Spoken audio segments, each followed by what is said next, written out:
문재인 대통령 딸 문다혜 씨가 그 돈이 좀 왔다 갔다 해요. 그 건물 사진 있었거든요. 그 건물 사진 좀 띄워 주시면은 그 문다혜 씨가 그게 많아요. 뭐가 많냐면은 그 집이 많아. 어떤 집이 있냐면은 잠깐만요, 제가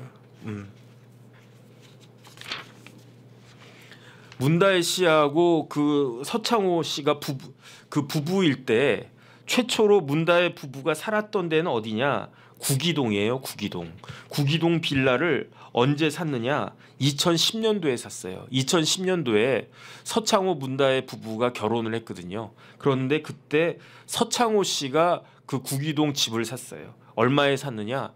3억 4,500만 원에 샀어요. 그런데 그 집을 8년쯤 지난 2018년 4월 11일에 서창호 씨가 문다혜 씨한테 증여를 해요. 증여를 하는데 얼마에 중요한 거니까 돈 안 받고 넘어간 게 증여 아니겠습니까? 그런데 저거를 4월에 받았는데 저 문다혜 그 구기동 빌라를 지금 소유주가 문다혜로 되어 있는 거예요. 문다혜 씨가 남편으로부터 받은 지 3개월 만에 이 집을 홀라당 팔아먹어. 얼마에 팝니까? 5억 1천만 원에 팔아요. 5억 1천만 원에. 그러니까 얼마에 샀다고 그랬습니까? 3억 4,500만 원. 그러니까 얼마에 이걸 그 시세 차익을 8년이 지나간 사이에 시세 차익이 얼마가 났느냐? 1억 6,500만 원의 시세 차익이 났어요. 그래서 전 처음에는 서창호 씨가 그냥 자기 이름으로 팔지 왜 와이프한테 돌렸다가 이렇게 어렵게 그 집을 갖다가 팔았지라고 생각을 했는데 아마 제 생각에는 양도세 줄이기 위해서 세테크를 한 것 같아. 그래가지고 2018년 7월에 구기동 빌라를 5억 1천만 원에 팔고 그리고 난 다음에 어디로 갑니까? 2018년 7월에 팔고 곧장 간 데가 어디냐? 태국으로 가는 거예요. 방콕으로 가가지고 거기에서 뭐 합니까? 서창호 씨가 취직하잖아요. 타이이스타젯에 취직했는데 그런데 갑자기 2019년에 한국에 들어와가지고 어떤 행위를 하느냐? 집을 사요. 그 양평동에 다세대 주택을 사요. 저게 양평동 다세대 주택이래요. 좀 뿌옇게 되어 있는데 그런데 저 집을 얼마에 매입하느냐? 7억 6천만 원에 매입해요. 제가 좀 전에 구기동 빌라 팔았을 때 그 가격이 얼마라고 그랬습니까? 5억 1천만 원. 그런데 7억 6천만 원에 매입했잖아요. 7억 6천에서 5억 1천 빼면 얼마입니까? 2억 5천만 원. 그러니까 2억 5천만 원이 불과 10개월 만에 돈 재산이 늘어가지고 그래가지고 문다혜가 저 양평동에 다가구 주택을 사는 거예요. 그러니까 이상하지 않습니까? 이제 그때 물론 이제 억대 연봉자가 됐어요. 드디어 서창호 씨가 2018년 8월부터 그러면 억대 연봉자가 돼서 그 한 달에 800만 원씩 받았다고 그랬는데 근데 2018년 8월부터 2019년 5월까지 넉넉 잡고 10개월이라고 해봤자 월급을 한 푼도 안 쓰고 다 모아도 얼마입니까? 8천만 원이잖아요. 800 곱하기 10하면 8천만 원. 그런데 어떻게 2억 5천만 원이 어디서 생겨가지고 뭐 옛날부터 돈이 있었나? 그건 뭐 그렇다라고 할 말은 없는데 제 생각에 서창호 씨가 그 타이스타젯 취직하기 전에는 손가락 빨고 있었잖아요. 몇 달 동안은 무직자였고 실직한 상태였고 그 다음에 그 전에는 뭐 토리게임즈 다녔는데 토리게임즈에서 뭐 억대 연봉 받았답니까? 아니잖아요. 뭐 한 2, 300 받았다고 그랬잖아요. 그러니까 그 월급 받아가지고 사는 게 빠듯했을 텐데 어디서 2억 5천이 생겼지? 그 다음에 2억 5천 가지고 저 7억 6천짜리 살 수가 없어요. 왜냐하면 취득세, 등록세, 그 다음에 뭐 양도세 내는지 안 내는지 모르겠지만 복비 내고 어쩌고 저쩌고 하면 이것저것 하면 집 한번 갈아타면은 뭐 이사 비용 하면은 몇 천만 원 들어가잖아요. 그러니까 7억 6천만 원에 저 양평동 주택을 살려면 최소한 8억은 있었어야 되는 거 아닌가? 그러니까 3억이라고 하는 돈이 있었어야 됐는데 그런데 희한하게 어떤 일이 있었느냐? 저 2019년 5월에 태국에서 돈이 들어와요. 태국에서 확인된 것만 6억이 아니라 6,600만 원의 돈이 들어왔는데 이 돈이 어떻게 들어왔느냐? 경호처 직원이 그러니까 이제 대통령 딸이니까 현직 대통령 딸이니까 경호원들이 붙지 않습니까? 그러니까 경호원들이 태국같이 쫓아가가지고 그 이제 문다혜 씨 일가를 뭐랄까 이제 그 보디가드 역할을 갖다가 했었을 텐데 그때 경호처 직원이 현금을 들고 한국에 왔는데 그 현금이 그게 6,600만 원 아닌가 싶어요. 그런데 현금 뭉치를 들고 왔는데 그 현금 뭉치 안에 바트화도 있고 태국의 바트화도 있고 우리나라 원화도 있었다. 그런데 여기서 끝난 게 아니에요.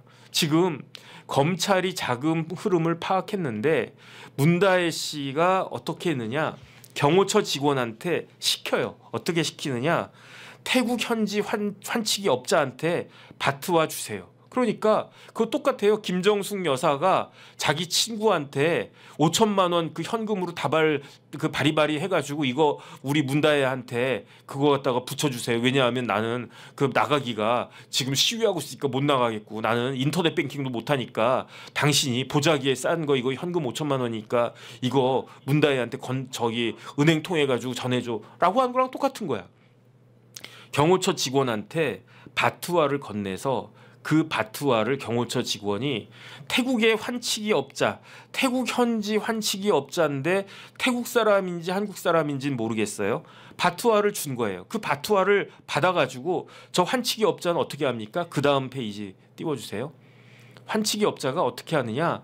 한국에서 국내 그 사람이 있는 거야. 그러니까 돈은 태국에서 갔는데 국내 업자가 문다혜 씨의 그 은행 계좌든 어쨌든 문다혜 측한테 그 한국 돈으로 준 거예요. 태국에서 그 태국 돈으로 받아가지고 한국에서 한국 돈으로 주는 거야. 뭐 수수료는 일정 부분 띄었겠지. 왜냐하면 저 국내 업자나 태국 업자나 똑같은 한 통속이니까. 그러니까 저 사람들의 입장에서는 태국 계좌에 돈이 들어가든 한국 계좌에 돈이 들어가든 똑같은 거지. 그래가지고 그 돈으로 해가지고 어떻게 했다? 양평동에 집을 갖다가 샀다는 거 아니겠습니까? 그 PD님 제가 환치기 관련해 가지고 조금 뭐죠? 그거 그 뭐 이렇게 그 파워포인트로 이렇게 그림 같은 거 있는 거 그 찾아놓은 거 있는데 그거 혹시 좀 그걸 갖다가 띄워주세요. 그렇죠.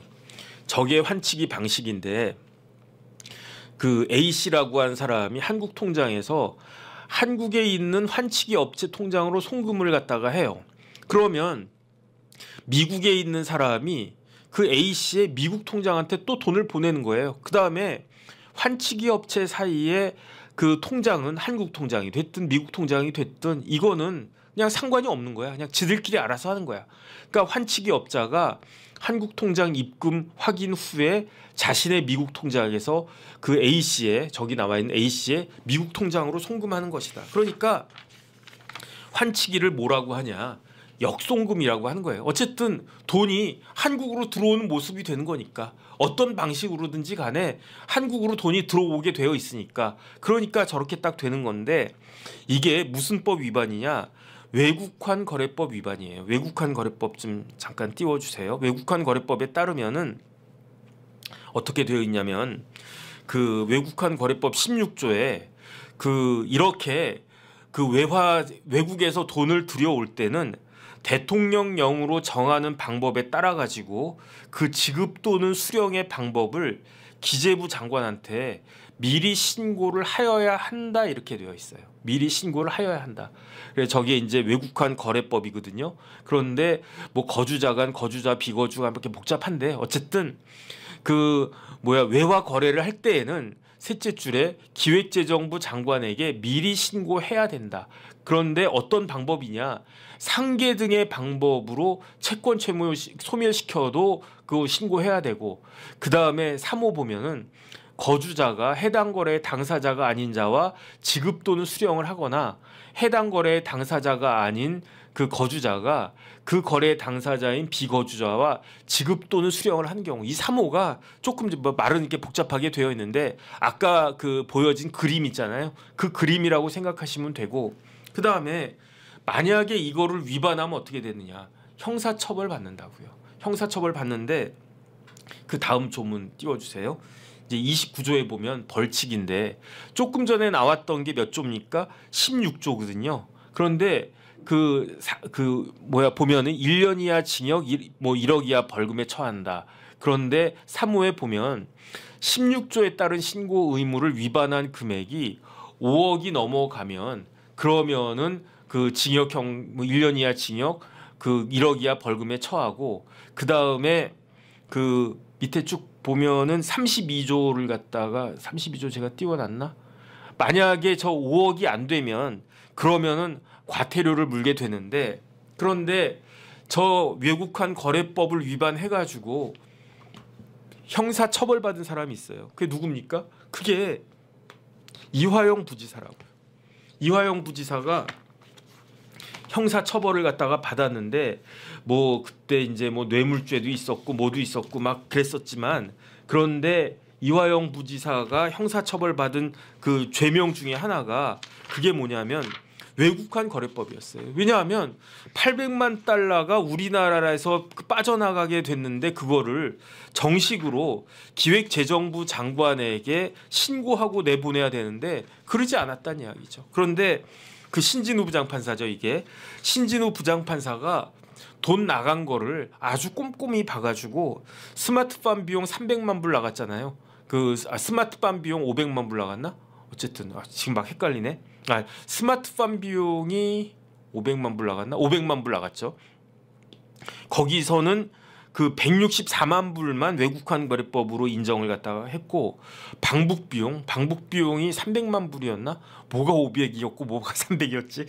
잠깐 헷갈리는데 방북 비용에서는 그 230만 불만 인정해가지고 토탈 394만 불만 인정을 했어요. 그러니까 그 북한으로 넘어간 돈이 총 800만 불인데 신진우 부장판사가 앉아가지고 일일이 돈을 다 따진 거야. 그래서 이거는 빼고 이건 넣고 해가지고 그래서 처벌받은 사람이 그 이화영 부지사가 이 조금 전에 봤던 그런 환치기 방식으로 이번에는 그 더 나쁜 거죠. 우리나라 돈을 중국으로 보내가지고 거기서 북한으로 들어가게끔 그 다음에 우리나라 돈을 뭐 필리핀으로 보내가지고 거기서 북한으로 들어가게끔 그런 행동을 갖다 했으니까 훨씬 더 죄질이 나쁜데 어쨌든 문다혜 씨도 태국에서 한국으로 돈 들어온 건 뭐 좋은 거 아니냐? 뭐 그렇게 뭐 우리나라 돈 늘어났으니까 뭐 좋을 수도 있다라고 생각을 할 수도 있지만 그런데 이와 같은 환치기를 왜 합니까? 환치기를 왜 합니까? 이거는 둘 중에 하나예요. 첫 번째는 탈세하려고. 이런 식으로 돈이 왔다 갔다 하면 외국에서 한국으로 돈이 들어왔어? 그러면 돈 벌었나 보다. 그러면 거기에 대해서 법인세든 뭐 소득세든 돈 내야 되지 않겠습니까? 그런데 이런 식으로 이렇게 뭐 개인 간의 거래인 것처럼 해가지고 뭐 돈이 뭐 이쪽에서 없어지고 이쪽에서 생기고 이런 식으로 하면 그 금액이 크거나 뭐 그럴 경우에 사업하는 사람 같은 경우에는 이렇게 환치기 해가지고 탈세하는 경우가 많은데 그런데 더 문제가 되는 건 뭐냐면요. 이렇게 하면 뭐가 되느냐. 검은 돈이 왔다 갔다 하는 방법이잖아요. 그 다음에 뭐 비트코인이나 이렇게 가상 화폐 같은 것들이 각광을 받는 이유 중에 하나가 이런 식으로 그 넓게 보면 환치기 비슷한 방식으로 이렇게 그 사람들 눈에 띄지 않게 돈이 왔다 갔다 할 수 있는 거니까. 이래가지고 대표적인 사람이 누구였느냐. 노정현 씨였어요. 노정현 씨 그것 좀 띄워주세요. 시간이 많지 않은데 어쨌든 그 노정현 씨가 뉴저지에 그 집을 샀어요. 그것부터 쭉 띄워주세요.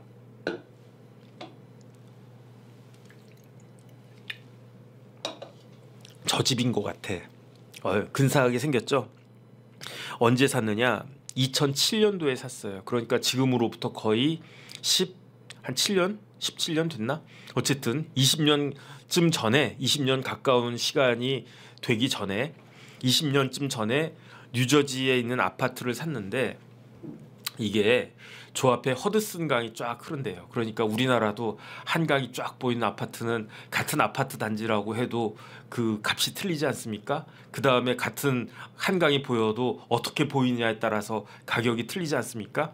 어쨌든 저는 안 가봤는데 허드슨 강변에 있는 아파트래요. 뭐 뉴저지 무슨 뭐 좋은 아파트래. 그런데 저 집값이 얼마냐? 240만 불이라고 하는 썰도 있고요.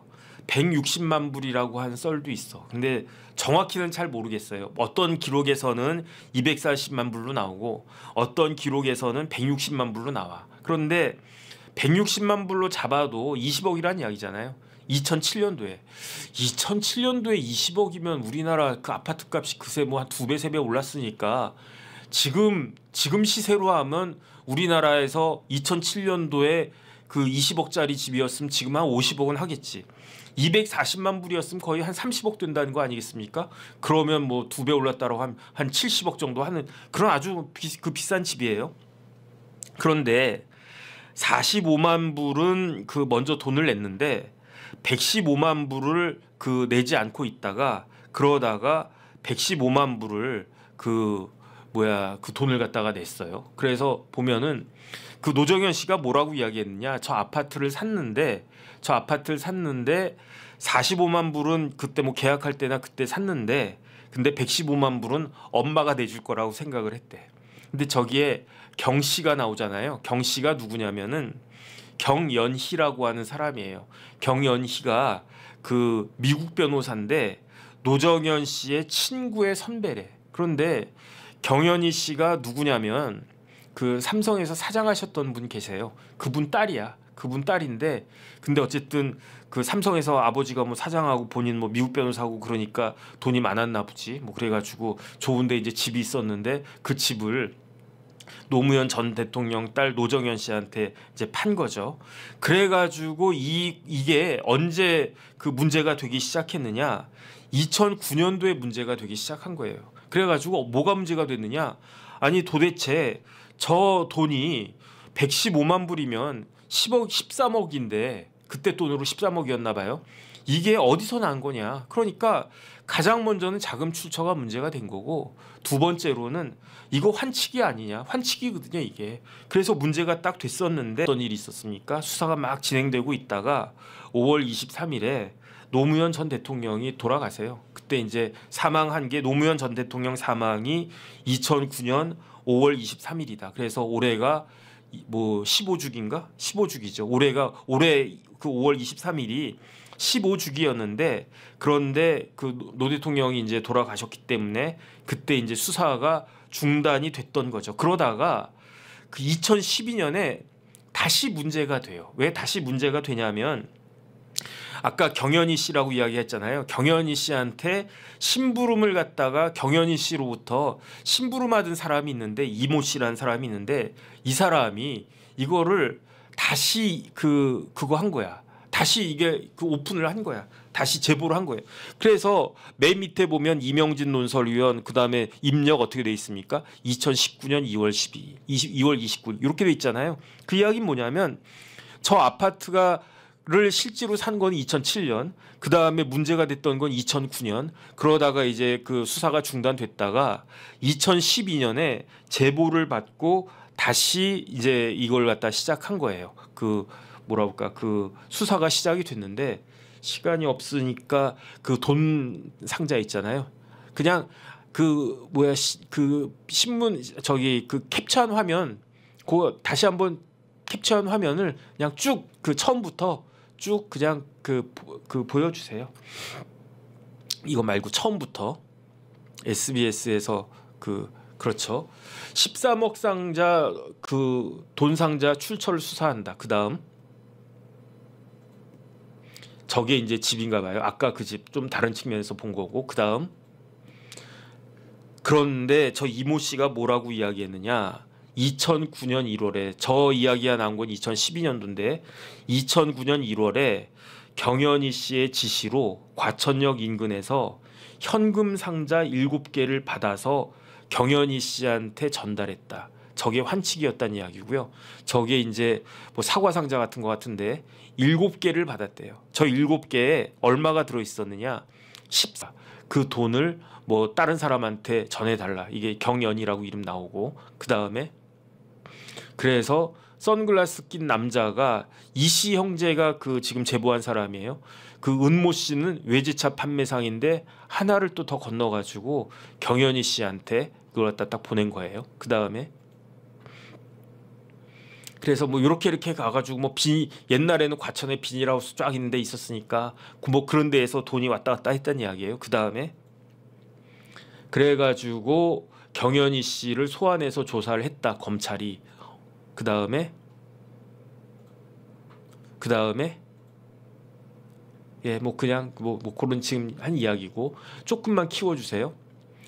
그러니까 노정현 씨가 이 돈은 노정현이 갚아야 될 돈이야. 왜냐하면 노정현이 그 집을 샀으니까. 그러니까 노정현 씨가 13억을 전달했는데 어떻게 그때는 5만 원짜리가 안 나왔나? 만 원짜리밖에 없었나? 그러니까 13억인데 현금 상자가 7개나 있어야 되지. 그래서 어쨌든 노정현 씨가 돈 마련해가지고 준 거예요. 그래가지고 카지노 매니저 이씨 동생한테 해가지고 조금 전에 봤던 외제차 딜러한테 해가지고 그래가지고 경 씨한테 그 13억을 줬는데 그 13억이 얼마다? 그게 100만 불인지 115만 불인지 안젤라님 감사합니다. 어쨌든 저런 식의 저게 전형적인 환치기 모습이에요. 그 다음에 네 그래가지고 조금 전에 나왔던 그 사건이 누가 수사를 했느냐? 당시 중수부에 있었던 윤석열 검사님이 수사를 해서 수사를 잘했습니까? 잘했지. 잘해가지고 어떻게 됐습니까? 유죄 판결 나왔지. 그래가지고 유죄 판결 나와가지고 그 징역 얼마 나왔느냐? 징역 10개월에 집행유예 1년 받았어요. 2013년 1월 23일에 피고인 노정현에게 징역 4개월에 집행유예 1년을 선고한다. 그러면서 법원에서 중앙지방법원 재판부가 뭐라고 이야기했느냐? 노정현 씨의 저런 그 행동은 외국환 거래 질서를 문란케 하는 그런 아주 나쁜 범죄다. 그 다음에 그 돈 규모 자체가 작지 않다. 그 다음에 피고인은 뭐다? 전직 대통령의 딸이다. 그러니까 2009년도에는 문재인 대통령이 문재인이 아니라 노무현 대통령이 물러날 때였으니까 저게 2009년도 1월 달이니까 그리고 난 다음에 4개월 뒤에 그 노무현 대통령 돌아가시는 거예요. 그 다음에 고가의 해외 아파트 구입을 숨기기 위해서 범행한 거기 때문에 비난 가능성이 되게 높다.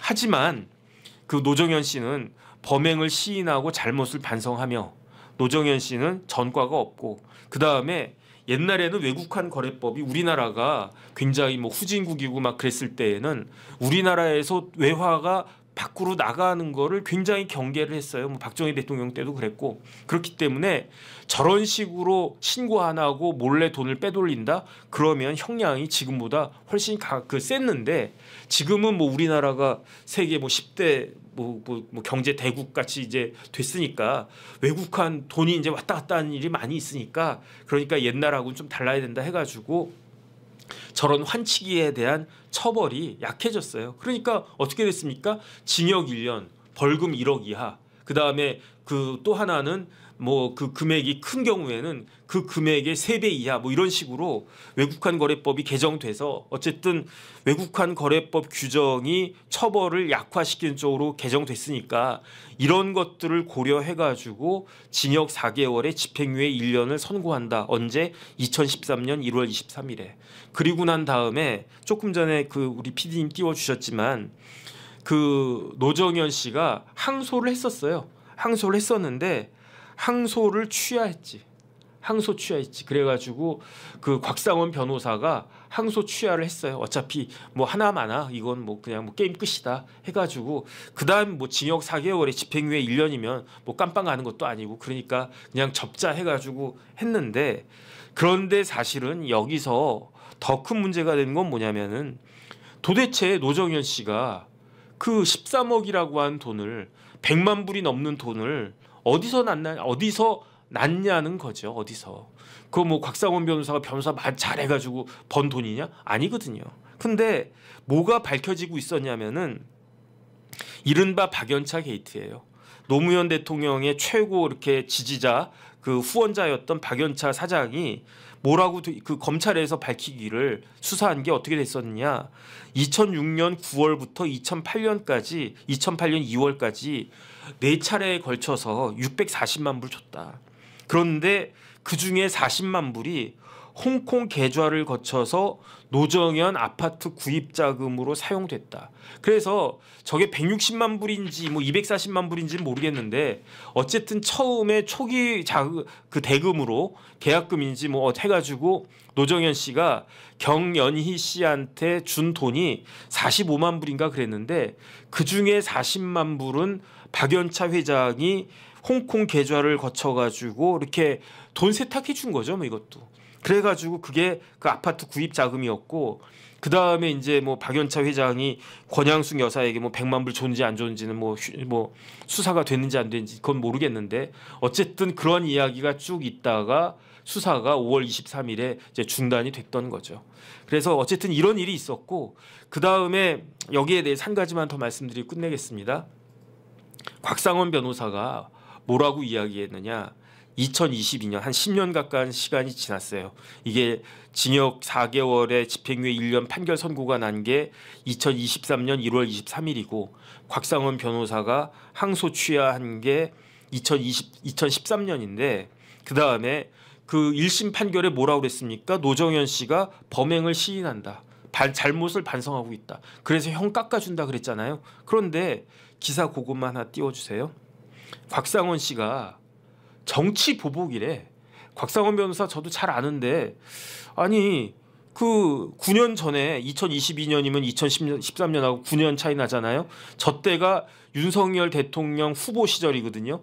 그러니까 저게 그 윤석열 이재명 뭐 2022년 2월 16일이니까 아니다. 저건 아직 2022년이니까 2022년 3월 9일에 대선이 있었으니까 대선 뭐 한 달도 안 남은 그 시기에 그 곽상원 변호사가 윤석열이 정치보복 선두에서 우리 가족 샅샅이 수사했다. 이게 말이 되나?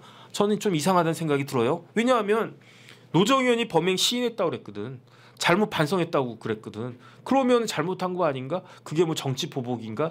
아니면 대통령 딸이면 저런 식으로 뭐 환치기하고 뭐 이상한 자금 출처 같은 거 덮어줬었어야 된다는 이야기인가? 덮어주지 않은 게 정치 보복이라는 이야기인가? 대통령 딸들이 도대체 왜 그런지 모르겠습니다. 대통령 딸들은 뭐 환치기 정도는 그냥 해도 되나? 그러니까 노무현 대통령의 딸 그 노정현도 환치기, 문재인 대통령 딸 문다혜도 환치기. 그 다음에 문다혜 씨는 얼마 전에 뭐 했습니까? 술 먹고 운전하다가 택시 쳤잖아요. 그래서 그 택시 친 게 처음인가 했더니 그게 아니고 환치기도 했네. 그러니까 그 요번에 택시 친 건 2번째네. 어쨌든 그런 생각이 들었습니다. 그래서 법원에서 뭐라고 이야기했느냐. 그 노정현 씨에 대해서 피고인은 전직 대통령 딸이잖아. 그러면 똑바로 살아야지. 이렇게 범행을 갖다가 범죄를 저지르면 쪽팔린 거 아니냐. 누가 쪽팔립니까? 대통령도 쪽팔린 거지. 아버지도 쪽팔린 거지. 그래가지고 뭐 조국 대표는 뭐라고 이야기합니까? 아이 뭐 문다혜 다 컸는데 40살인데 거기에 대해서 문재인 대통령 못하러 사과하냐? 이런 식으로 이야기했잖아요. 전 그런 식으로 이해했거든요. 하지만 그게 말이 됩니까? 옛날에 뭐 어떤 그 정치인 아들이 마약했다. 그런 거 있었잖아요. 그래가지고 뭐 음주운전했다 그랬잖아요. 그러면 걔네들이 뭐 어린애들입니까? 다 성인이에요. 그럼 뭐 누구라고 제가 말씀을 안 드리겠는데 어떤 유력한 정치인의 아들이 마약하니까 어떻게 했습니까? 그 아버지가 그 유력한 정치인이 사과했잖아요. 국민들 죄송합니다. 국민 여러분 죄송합니다. 제가 우리 애들 잘 못 키웠습니다. 그래가지고 사과했는데 그런데 왜 문재인 대통령이 사과 안 하지? 심지어 이재명 대표도 사과하지 않았나? 그 아들이 뭐 이것저것 이렇게 그 뭐 하니까 아들은 자식 아니라고 그랬나? 아들은 적이라고 그랬나? 남이라고 그랬나? 뭐 잘 모르겠는데 어쨌든 뭐 이런 일이 있었다라는 생각이 들고요. 그 문다혜 씨 관련해서는 자꾸 이렇게 구설수에 오르는 게 참 좋지 않은 것 같은데 어쨌든 빨리 모든 것들이 마무리됐으면 좋겠다 그런 생각이 듭니다.